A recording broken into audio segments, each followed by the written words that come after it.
Hello everyone, I'm Adrifting, and today we're going to be talking about a really classic web novel, Star Ranked Hunter, abbreviated to SRH.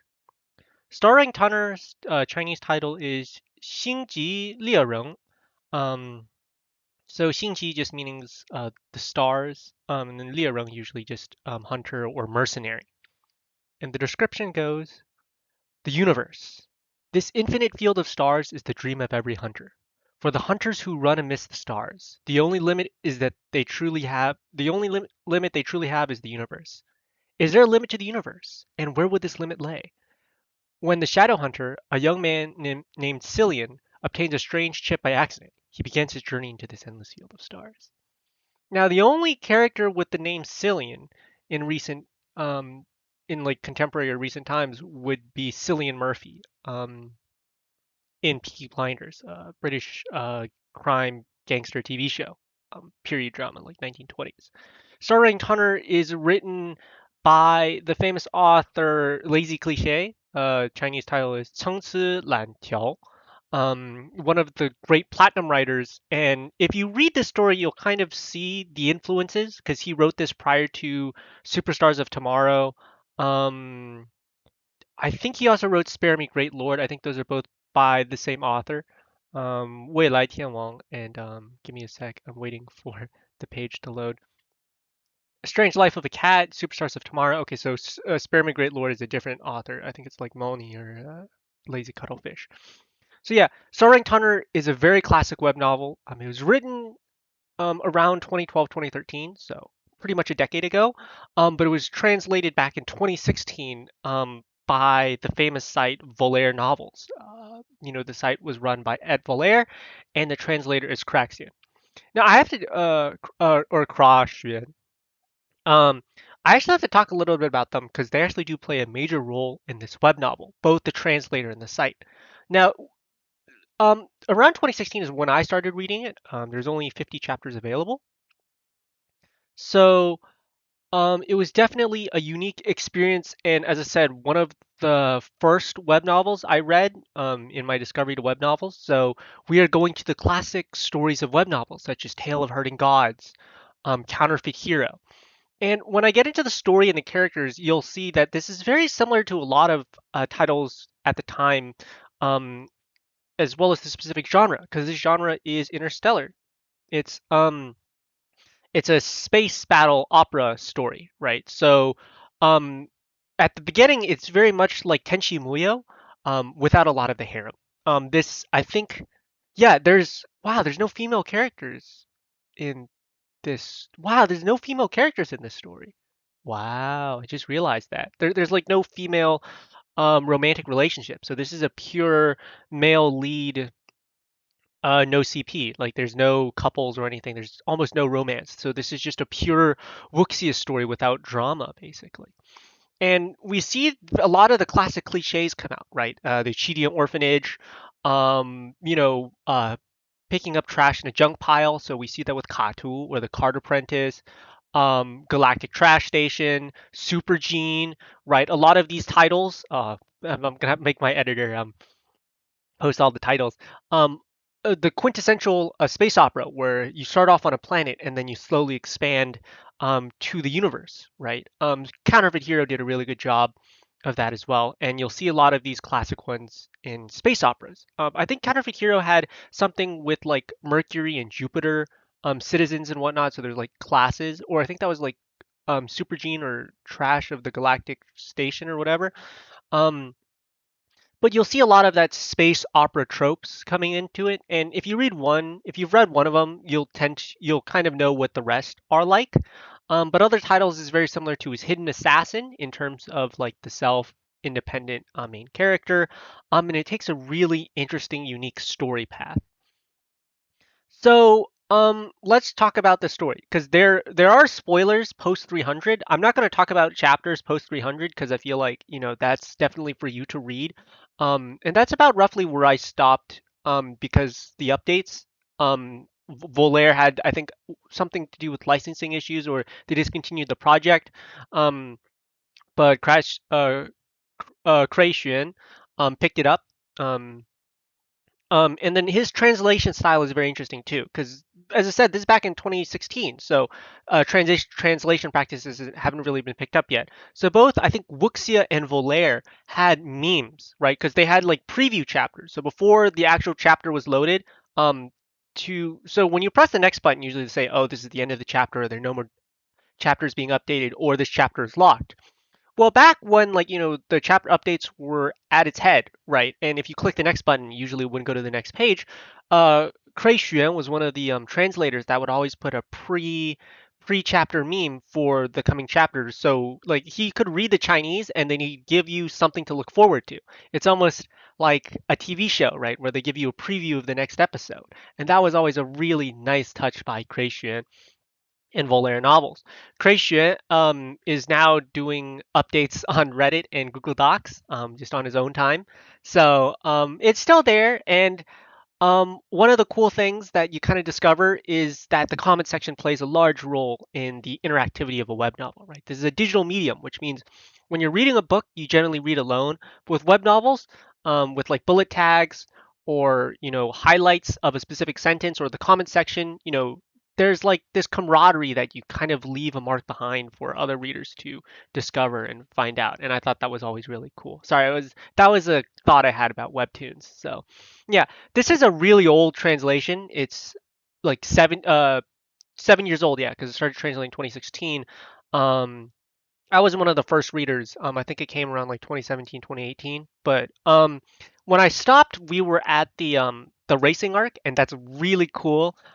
They just talked about the UFO, but that's around chapter 300. So let's get into the characters and what it's all about. So Cillian starts off on this backwater planet. I think he's called planet number 50 in Sector V, which reminds me of Kids Next Door.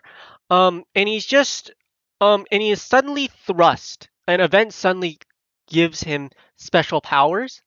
You are going to have to read it by yourself. So I'm going to leave a couple mysteries for readers to discover. So I'm not going to go through every single detail, but he suddenly acquires special powers, and this special power has to do with computer chips. Now, a lot of it sways away from the pure cultivation wuxia you get with Super Gene, and we get more into the classic genre at the time, which was computer chip stories like the wizarding chip, or you'd have a computer chip assistant that would help memorize spells. Now, this is actually a lot more real nowadays because currently there's a lot of AI development and AI assistance happening. But at the time, a lot of this was speculative where the computer chip would do the work for you and AI was impossible, so this was all fantasy. This is true sci-fi at its peak sci-fi-ness where you're talking about something that doesn't exist, and when it exists it doesn't feel anything special, but it was at the time you were imagining the impossible, like flying cars. Jules Verne, very successful science fiction author that got a lot of predictions right, and so on and so forth.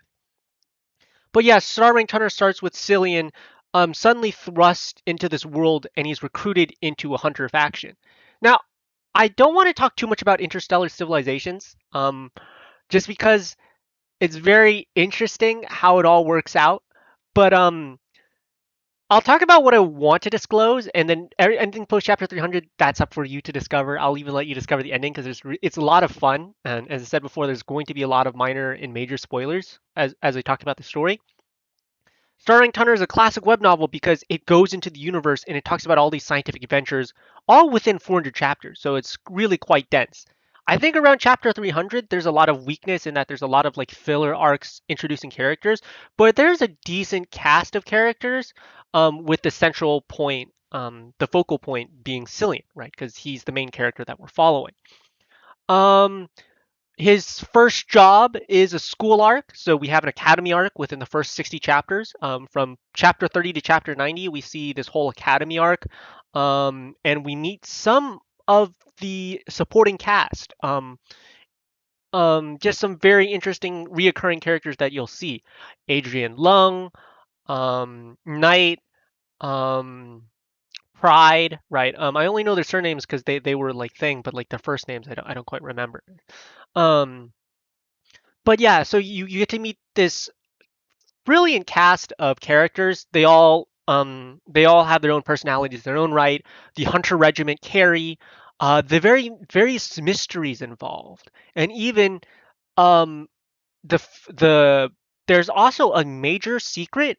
The A plot that kind of just simmers for the first 200 chapters of Cillian. Like there's always this big question driving. We saw this with Nomenclature of the Night. We see this with the Great Emperor, where usually you mostly have story development going on in the background, but there's always this main plot that you return to, and this is one of them.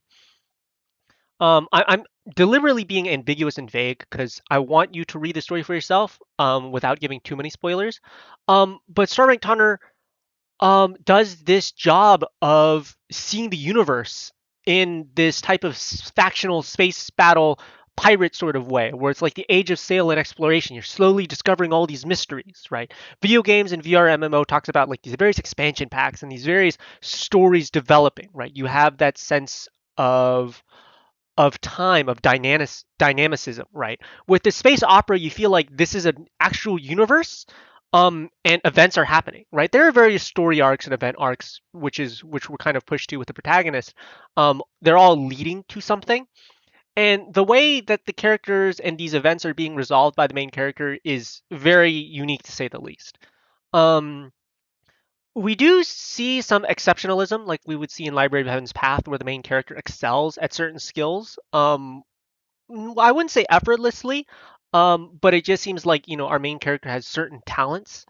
But there are also some really emotionally hard-hitting arcs that do a very great job of showing off our main character's power, but also his range and set of emotions that make him much more empathetic or sympathetic, and a very unique read. Um, so yeah, there's always the sense of underdogness, which if you like underdog stories, this is definitely one. I definitely think if you're a manga reader and you're trying to transition into the light novel scene, this is definitely a web novel to get into.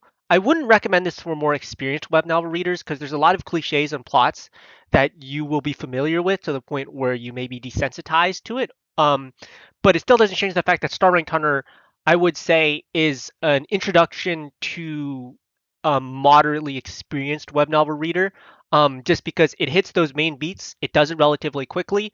And if you're transitioning from Japanese light novels to Chinese light novels, this is an appropriate length. Because I'm so in depth into web novels that my exposure is definitely 600 chapters and up is usually my threshold.